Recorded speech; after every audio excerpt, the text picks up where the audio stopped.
So there I was in the throes of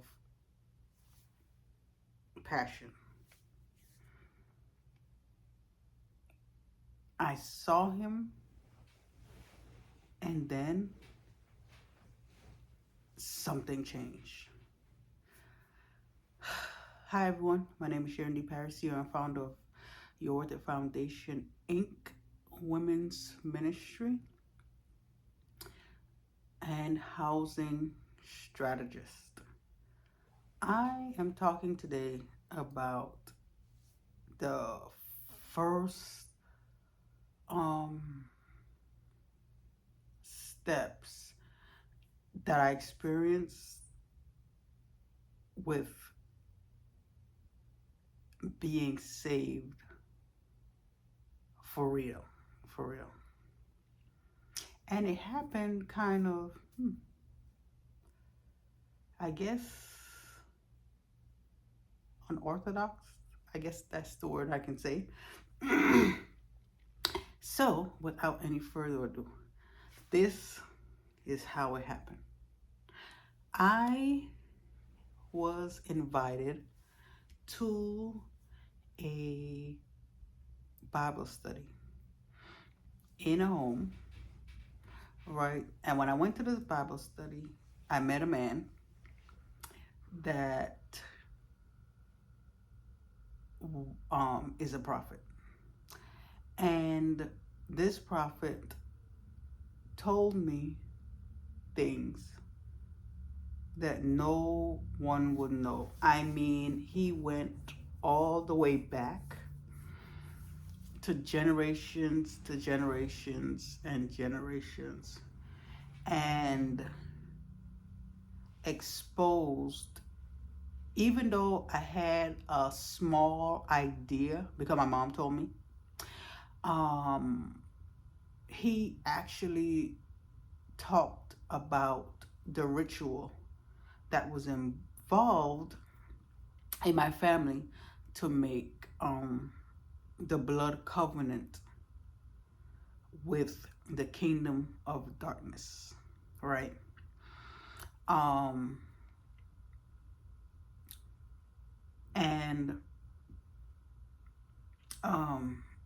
my family on my mom's side, I think I cannot remember the tribe. I can't remember the tribe. My mom told me, but I forgot what tribe it was. But they were indigenous people, not in the Americas, out of the Americas, right? They were indigenous people, and that's not to say anything bad about all indigenous people. I'm telling you about my family, part of my family, what they did. So they were indigenous people, and they used to have these rituals around campfires, and there was usually an elder. And in my family, the elder, I believe, was male, right? And they would wear all white, right? And a lot of times when, I don't know who came up with a saying about white witch, black witch, a witch is a witch. With God, a witch is a witch. There's no white and black, no. Either you for them or you're against them. Point blank, period.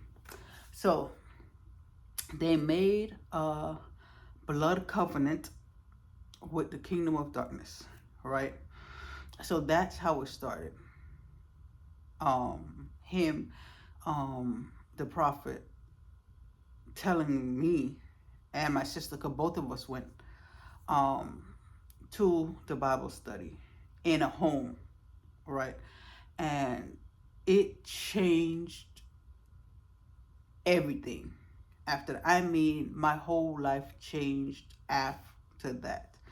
I, if you see my other videos, I was in a relationship with someone already, and I was in that relationship with the person still. So I was not married to the person. Um, I already had, um, did I, yeah, wait, did I? Hold up. I think I already had all of my kids at that time, all of my pregnancies at that time, with the person. Now, um, and this prophet was very intense. I mean, he would sit and he would stare you in your eyes and he would not move his eyes. I mean, he would read deep, going back generation to generations. He has moved on or passed on from this earth and is in the heavenly realm now, where he's finally getting rest after a long, laborious life on this earth. And fast forward, um, I was in the relationship with this person. I can't remember how many years it was at that time. I can't remember how many years it was at that time. I'm thinking it was a 13th year. I don't know. I can't remember. Because I'm telling you, when people check out from a relationship, some of us really check out from the relationship, and uh, when people ask, "Oh, remember when I used to do this?" People are like, "Wait, what?" The only reason I remember is because I have a child that's still alive because my other kids passed on. I have a child with you. That's the reason. Otherwise, listen, all of it gone. But I was in what people call the throes of passion. And the reason why I say passion like that is because after you know something is not right in a relationship, but you can't quite put your finger on what's wrong in the relationship. You just know the person treats you horribly. You know that part, which is obvious. But there's something else going on that you don't understand. Listen, when I was in that position that I'm talking about right now, I was in my body 1 minute, and then the next minute, I don't know what happened. It's like I knew the person I'm with, but then I'm like, I don't know the person I'm with. Okay, let me try to explain. Okay. Have you ever experienced when you get so lost in thought that when you're staring off, and you probably are a recipient of this, some people just stare off and you think the person is looking at you, but the person is not looking at you. They're deep in thought. That's the best way for me to explain it naturally, because it's hard to explain spiritual things naturally, but that's the best analogy I can give at this time with it. And it's weird because you would think that when you're in that position, right? What people call it, wrestle between the sheets. People call it throes of passion. People call it, what the hell do people call it? I can't remember what people call all types of stuff, right? You would think that you are all involved because your body, your physical body, is involved in the act. Okay, my physical body was involved in the act until something shifted. And this happened after the prophet spoke to me, right? And told me things. And it's like, even though my body was still there, everything else left at that time. And then when he started saying stuff, I came back, right? And it was weird, strange, because I've never experienced something like that before, right? And after that experience, it raised a curiosity in me that I wanted to know more about God for real, for real. Because I used to go to church before, and I was in a Seventh-day Adventist church, and I love the people in the Seventh-day Adventist church. I love the way how they work together. I love the way how they support each other. I loved the Seventh-day Adventist church. However, something was missing. And I didn't know what was missing, but I knew something was missing. Because you feel like, it should be more to this. It's hard to explain. But you feel like something is missing, right? My throat just goes after. You feel like something is missing. So I started talking to God. I started praying. I started fasting. And I started experiencing some supernatural stuff that is hard to explain. And even though a lot of people do not believe in God, right? One thing I can say is I cannot deny what I've experienced. And I'm not only talking about experience when I'm sleeping. I'm talking about experiencing stuff while I'm wide awake. Okay? Wide awake and alert and oriented. And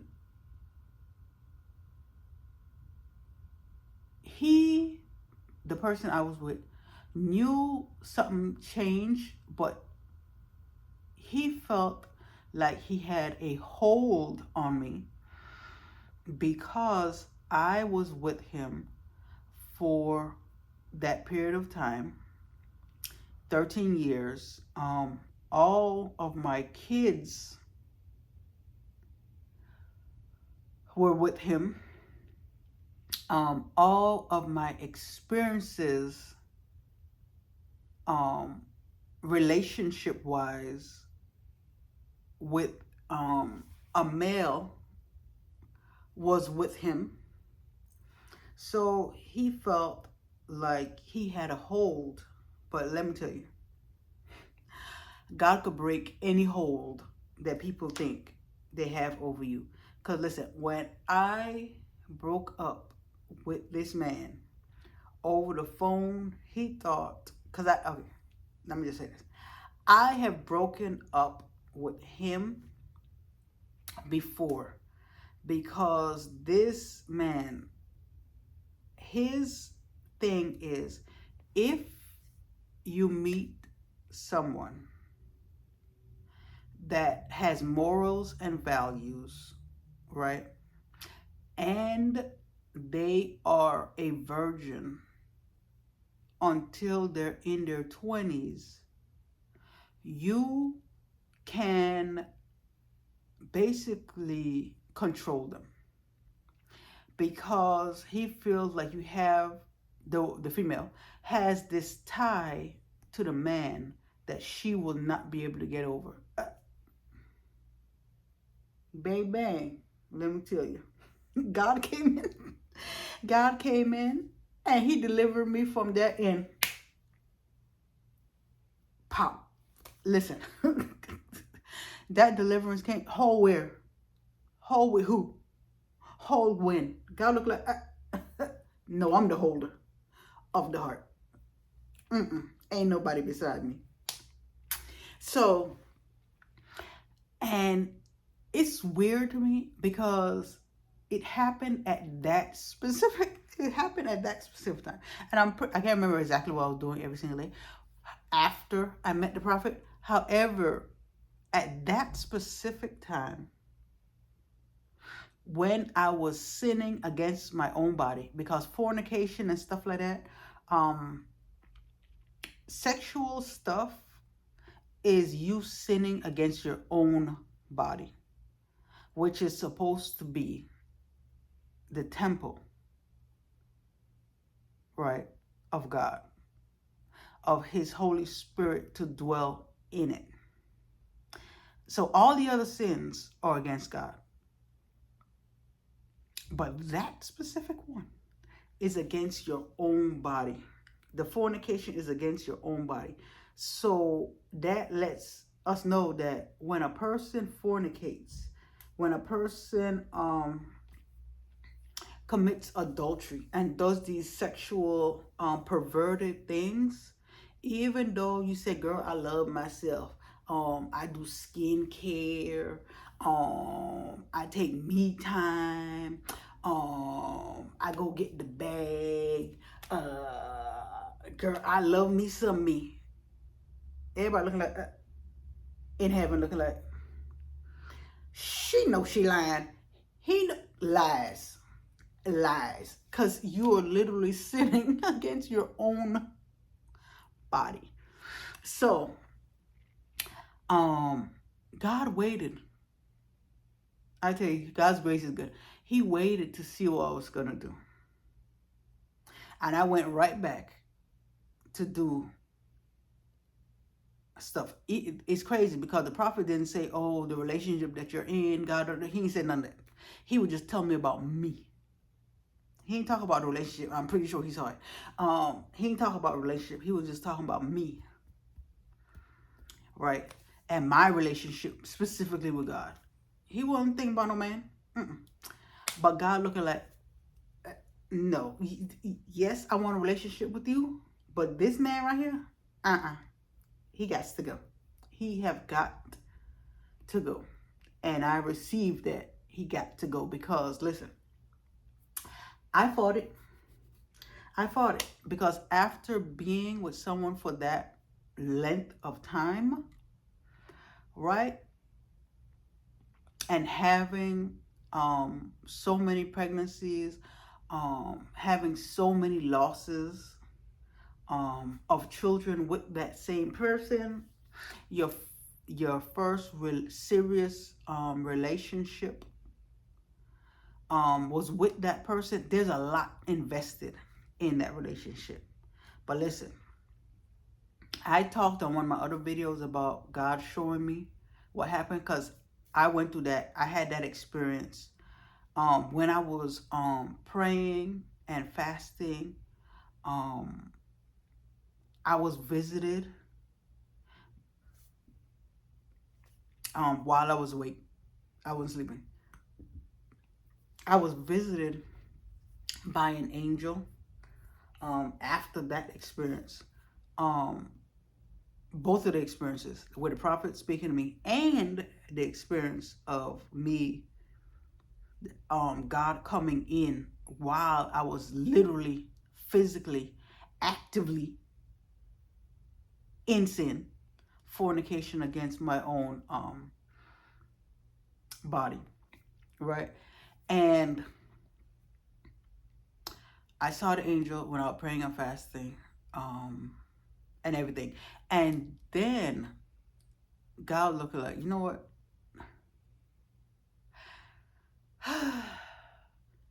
She has her attention in the wrong direction. And that's where the dream came, when God showed me that the whole relationship is a lie. And let me tell you. When God showed me that, I said it in my other video. Listen, I called that man and I broke up with him on the phone. I mean, I don't want to talk. I don't want to see you. I'm not trying to work things out, because God made it so clear to the point it is undeniable. It's not you waking up, I wonder what, God, look, ain't no wondering here. Oh no, you gonna know what's going on before you get up out of this sleep. You gonna know exactly what's going on. And I thank God every single day, because listen, I dodged a bullet. I dodged a bullet in that relationship, because it would have destroyed me, that relationship. Dealing with a person that gaslights you, a person that thinks that you're irrational, when you're like, okay, so why you stop answering my calls at nighttime?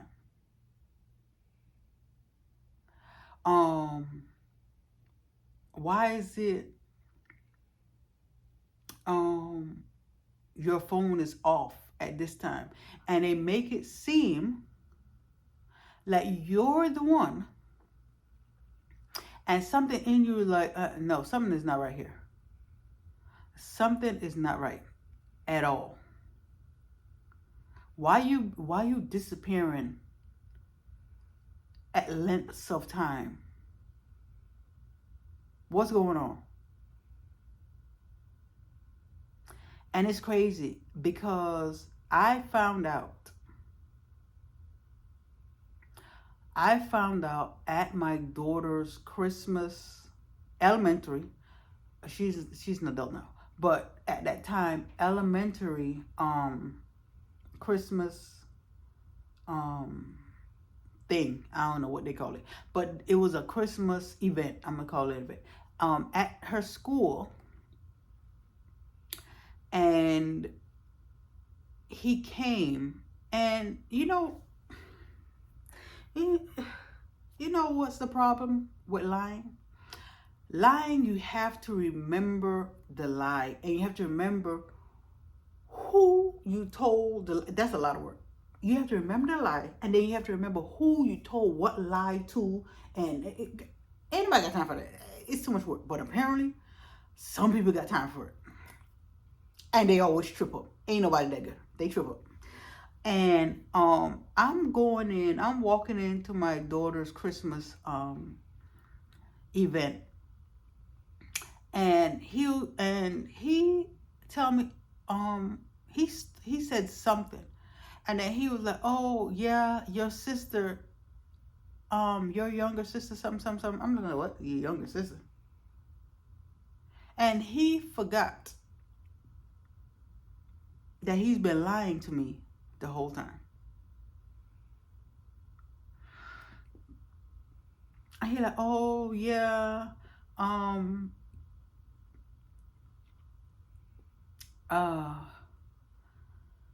yeah, our daughter has a younger sister. I'm like, how in the world our daughter have a younger sister if we're, at the time before I broke up with him, if we're still, it doesn't make any sense.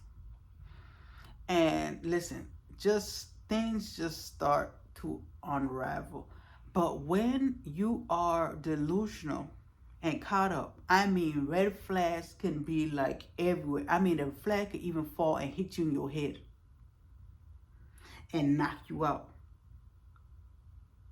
and you will still get up and not see that red flag. And God was looking like, we no. We're not doing this. We are not doing this any longer. And I came on here to let anyone know that if you're in a relationship and you feel like something is wrong, ask God what it is. Why are you feeling this way?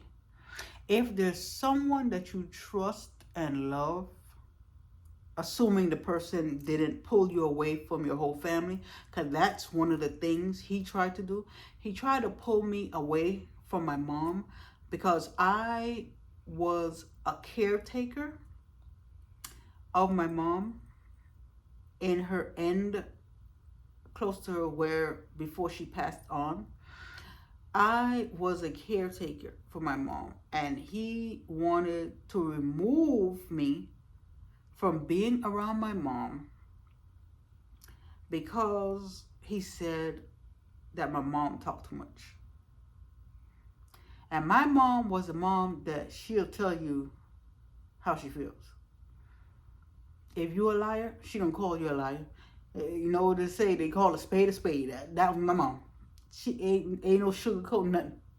Sugar is not, no, she don't know nothing about no sugar when she's talking to you. She gets to the point. So he wanted to remove me. But he didn't get to. Because one thing I'm not going to do was leave my mom knowing that my dad left my mom and there was no one to help my mom to the level that she needed help. And I'm working in the medical field that she and my aunt helped me through. And I'm going to walk off the...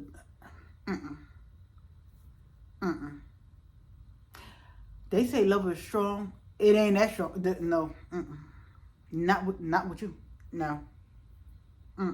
No. We not doing that today. That's not what we doing. So I did not leave my mom.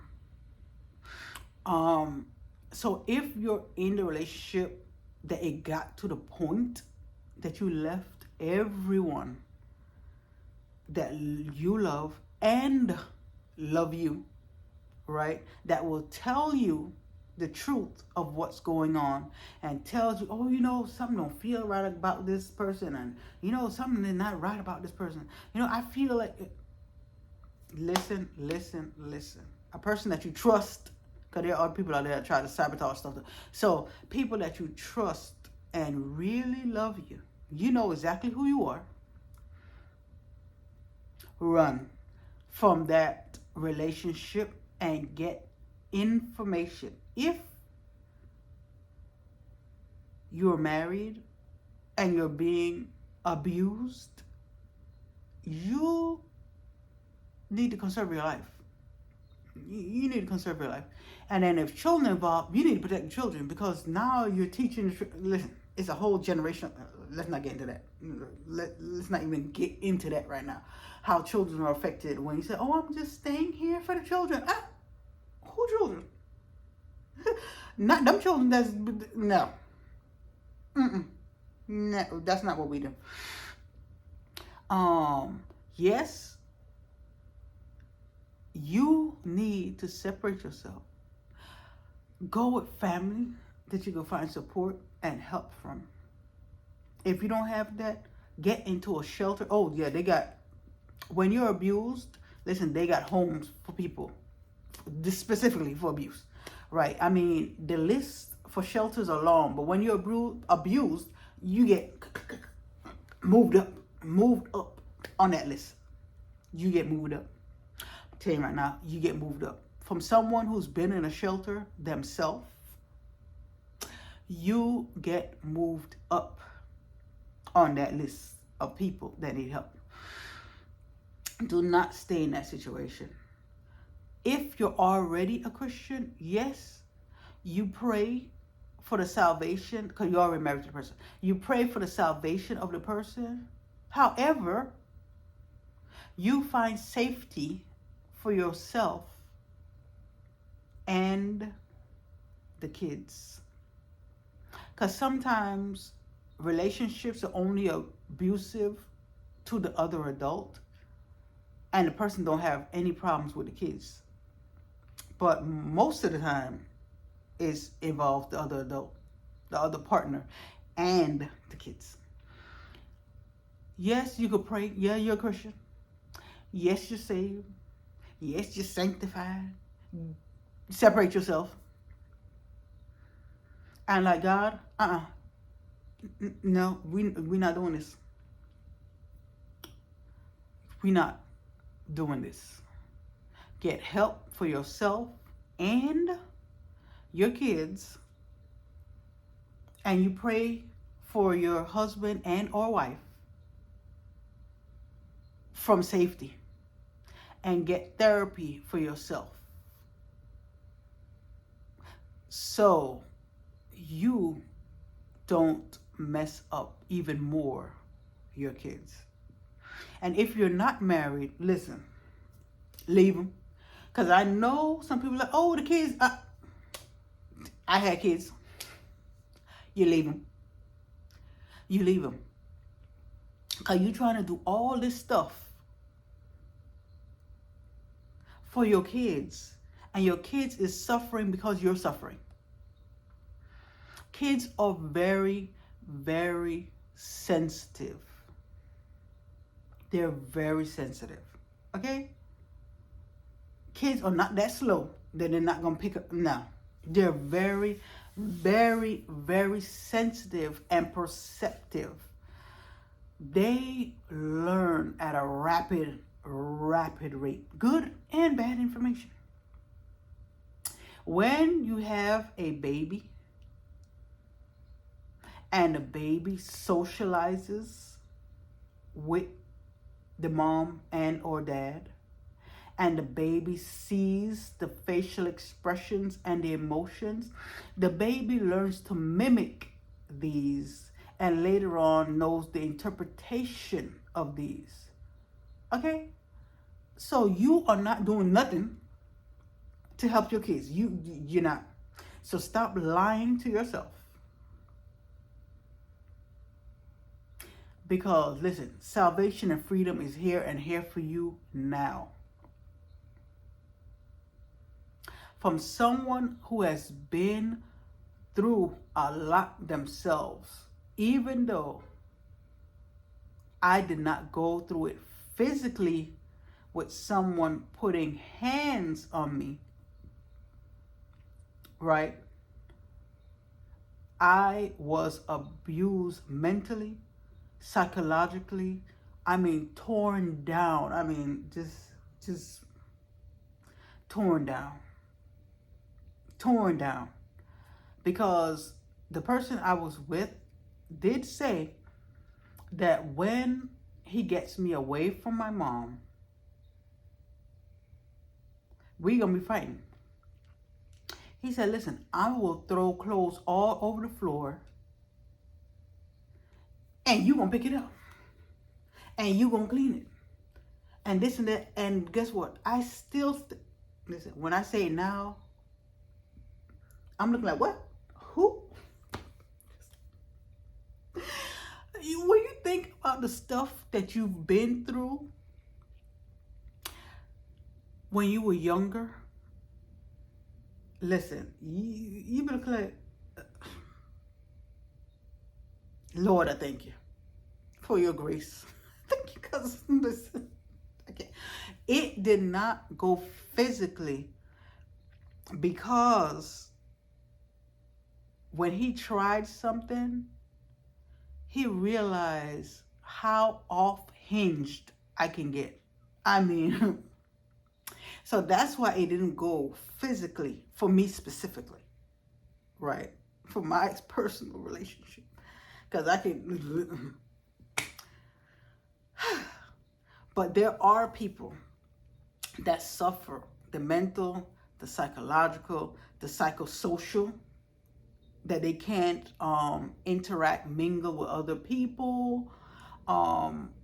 because the man is so insecure, the woman is so insecure, and the partner has boundaries. I'm not talking about these relationships where the person has no boundaries, that you're in a relationship with somebody and the man and or woman is hugging up the other person, and you can hug people, but there is a fine line of respect for the person that you're with that you do not cross.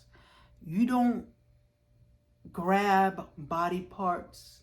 You don't massage the other person's leg. And no, there are boundaries. There are boundaries. And don't make anyone make you feel that it's normal for your partner to be feeling up, not just hugging. I'm talking about, what do they call it? Wandering hands. I think they call it wandering. Sure. These sayings, I can't keep up with these sayings, but hopefully you know what I'm saying. Hands just all over the place on a person that's not your partner. What are we doing? No. Because that's the reason why my company is called You're Worth It. Because I had to get through the process of loving me again. And I want you to get through the process of loving you again. And it took for God to come in. It took for Jesus to sit in the car with me. I mean, literally, sat in the car. I'm talking about while I'm awake and driving in the car. Jesus to sit in the car with me. This ain't no dream, right? And teach me over years. I wish I could tell you exactly when I broke up with him, but I'll be guessing because I don't remember. Because he's a thing of the past. I be trying to, okay, when did I? So I could tell people a date, and I don't know. So, but listen, and that also brings to my mind, if you're a woman or a man, I mostly see women do this. I was not going to go on this subject, but I just feel in my spirit to go on this subject because someone is going to watch this video that's dealing with this or has dealt with this.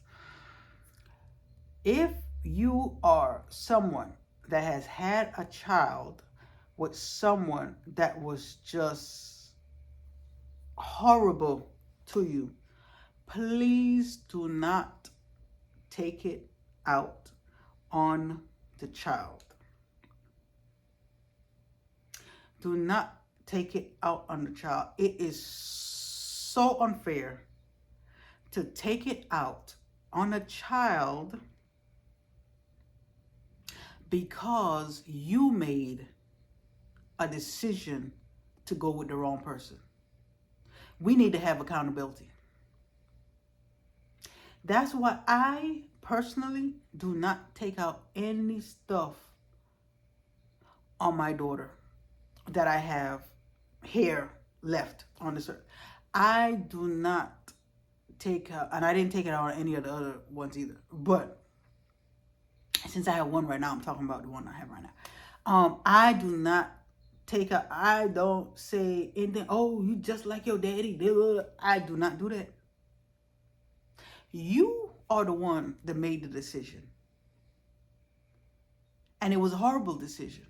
Just like how I made a horrible decision. But you know what we have to do? Get over it. Move on. Yes, the person did you wrong.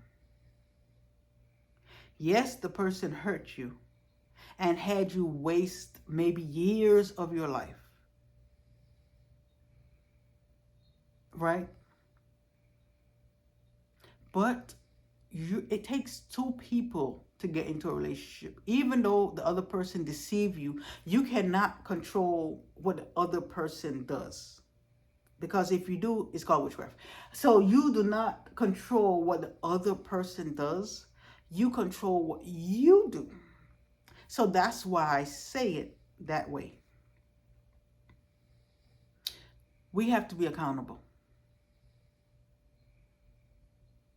There, you have not gone too far that God cannot save, deliver, and set you free.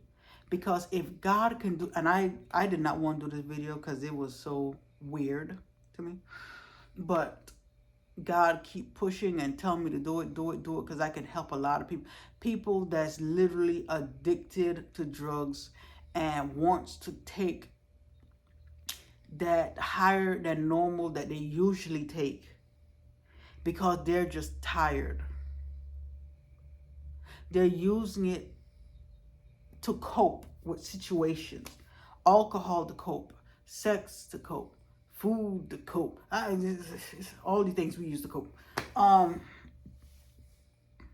Surgeries to cope. We know we see these people, all these surgeries, and they're like, girl, yeah, I love it. You don't. You don't. We just got to call a spade a spade. Don't try to fandangle. No, we don't, because a lot of surgeries are very unnecessary, and we put our bodies through so much trauma that we don't even. I'm not talking about people that was in an accident and went through a traumatic experience. Not those people. I'm talking about elective surgeries, right? For cosmetic reasons. Listen, I mean, we're trying to get bigger thighs. We're trying to get bigger this, bigger. It's a lot. But we have to learn how to love ourselves. We are made different because God loves diversity in our color. He loves diversity in our shape. He loves diversity in our look. He loves diversity. He loves diversity. So you are worth so much. So much. You have no idea how much you're worth. And if God can come and offer me salvation while in that position of being intimate with a man at that specific time, listen,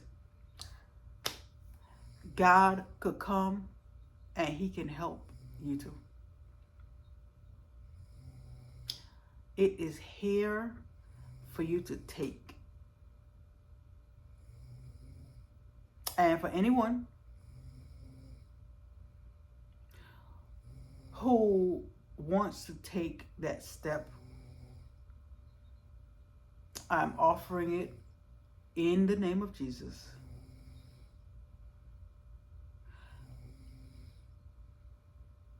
To you for salvation, so God can deliver you and heal you, because so many of us out here are broken and damaged, and God helped me realize how damaged I was, how damaged I was. And he fixes me and fixes me and fixes me and fixes me. And I love it. And you can have it too. He is no respecter of persons. He loved me. He loved you too. Just ask God, God, I need you. I can't take it anymore. I need you to do something. Help me. Help me, God. And like I said in one of my other videos, even if you have to go in your vehicle, because I use my vehicle, not only because I was homeless, but when I was in a shelter and I had a bed to lay on, I used my vehicle.